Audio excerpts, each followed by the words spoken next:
welcome to another edition of Otter Spotlights for Tales from Beyond. I'm delighted to be joined today by Jack Smyth, the author of Torso from Volume 1 of Tales from Beyond and Voyeur 1943 from Tales from Beyond. So you're definitely a very versatile writer, Jack. I'll tell people that. So could you start talking to us about Torso? Because I have to say, it blew me away when I first read it. Yeah, sure. Well, look, thanks for having me. It's great to be a part of the series and just get more eyes on the journal itself. So Torso came about after I finished up my undergrad. I did literature in college, and so my dissertation was focused on the self-consciousness of androids in Philip K. Dick's work.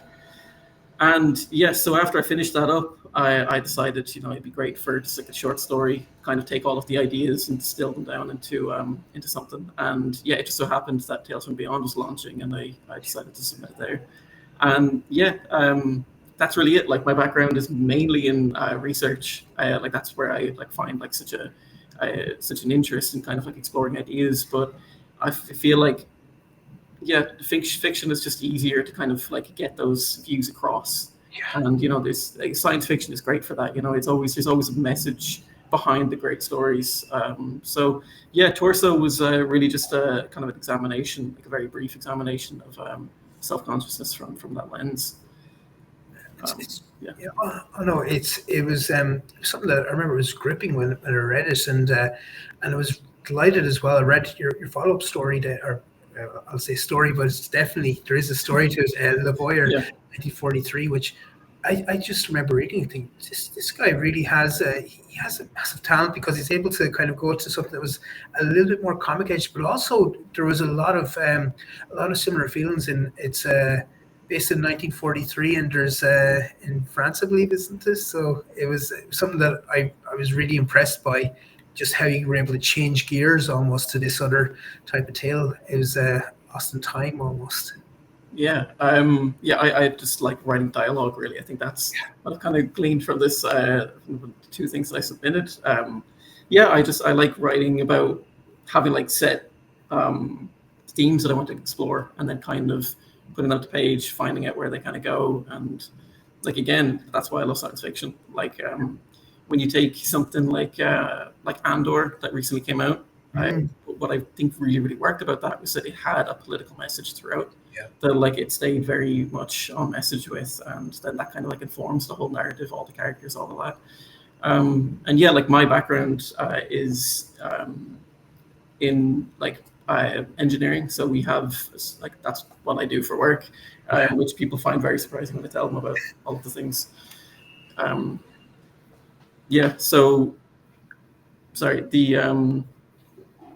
The writing that I do is kind of from that area. And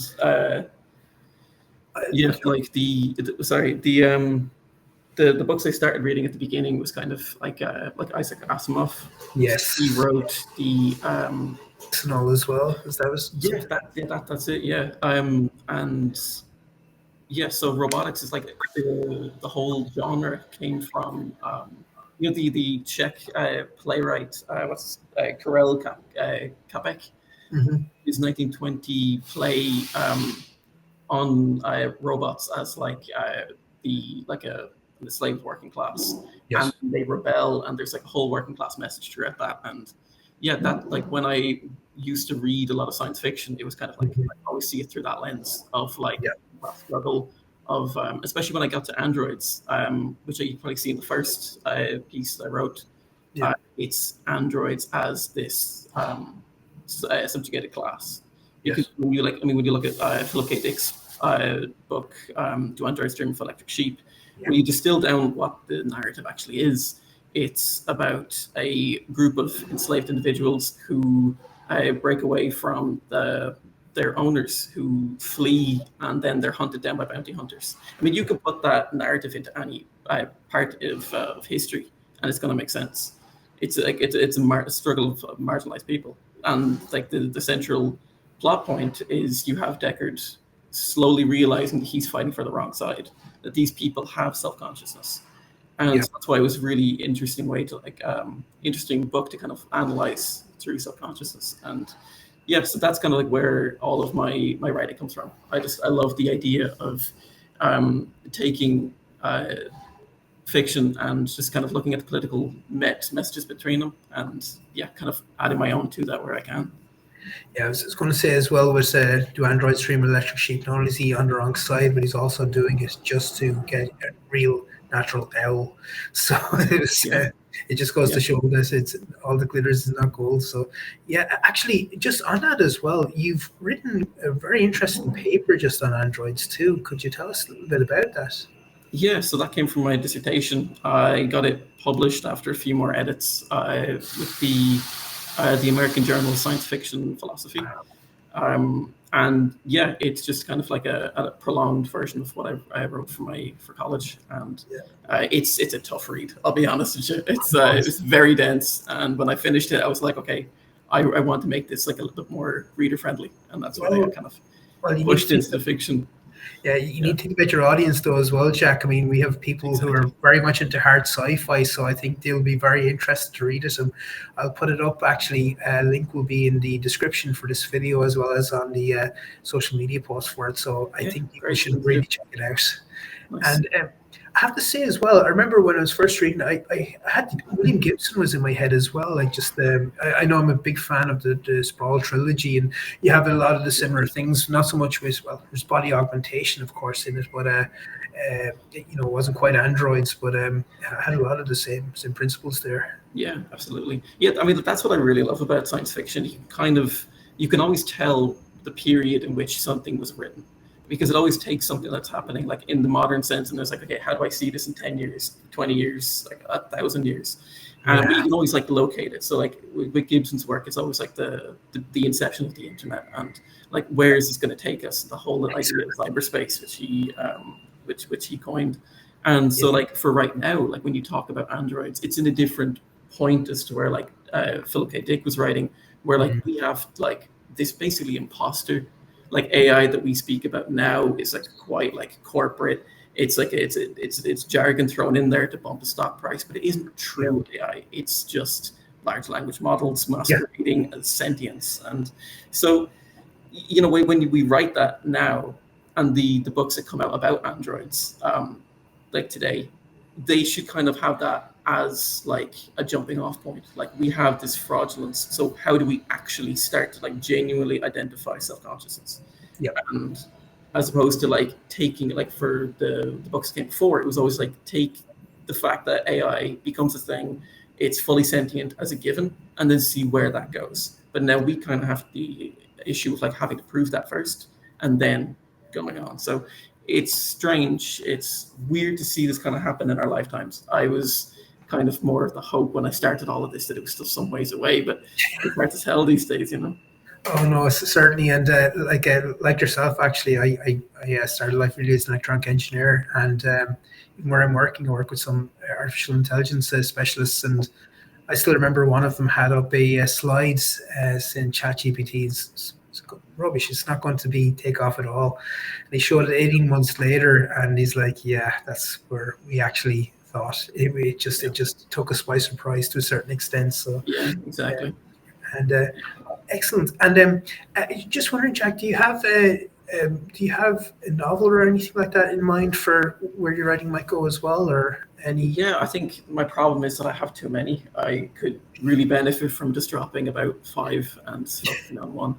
I mean, like the short story that I wrote the first time, Torso, that was part of a longer work that I was kind of teeing up, and then just immediately, as soon as I got it down on paper, dropped it, started the next thing, and then dropped Yeah, that, started the next thing, and yeah. So I'm trying to pare back, and I think maybe I will give that a go and see if I yeah, can like kind of rewrite that into a longer text. But yeah, at the moment, I'm kind of just the way I work. I can't get myself to like commit to a project long enough, and of that's why course. short form fiction really works for me, because you have the idea before it's out of your head. You've already written down most of it. You can then go back, edit it where you want, and then send it away.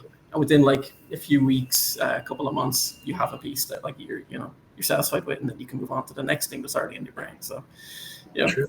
Well, quite selfishly, I hope you continue to submit to Tales from Beyond anyway, and I'd Yeah, very much like to see a collection of your short stories in the future too. I think that'd be great to see in print. yeah, absolutely. Yeah, I'd love to. I think yeah, collections of short stories. I love when you get like collections that are from like the same kind of genre, the same sort of feel to them, and there's like a bit of like a narrative flow between them, but they're all their own works. Like actually, like Dan Simmons' Hyperion is like the Yes. perfect Oh yeah. um, the perfect text for that, because like yeah, you have all of these basically short stories, but they all have like a central story to them, and like the Canterbury Tales, and like it just yeah, Yeah. that kind of thing would just be just so interesting to give a go. But yeah, Right. we'll Similar see to what Ray happens. Bradbury as well, the Martian Chronicles. Absolutely, yeah, So, exactly. That's another one. now you brought up Hyperion, so I'm going to start worrying about Shrikes again. I still have that Yeah. mental nightmare about that. But actually, just on the subject of short stories, Volume 2 of Tales from Beyond will be released on October 30th. It has Jack's Voyeur 1943 in it. Is there anything you'd like to say to anybody for checking out your work or anything, Jack? Well, yeah. I mean, if you do have maybe like 3 hours and nothing to do with it, you could read my paper, I suppose. But yeah, the first volume of Tales from Beyond was amazing. Everybody's work, everybody's contribution was great. So if you want to pick up a copy, absolutely do. For my work outside of this, I actually don't really have much published at the minute, so I suppose we'll just stick with Tales from Beyond for a minute. Yeah. Excellent. So yeah, Tales from Beyond will be out on October 30th, and thank you very much, Jack. And I shall see everybody else later. Thank Great. you. Thanks, Steve. See you now. See you.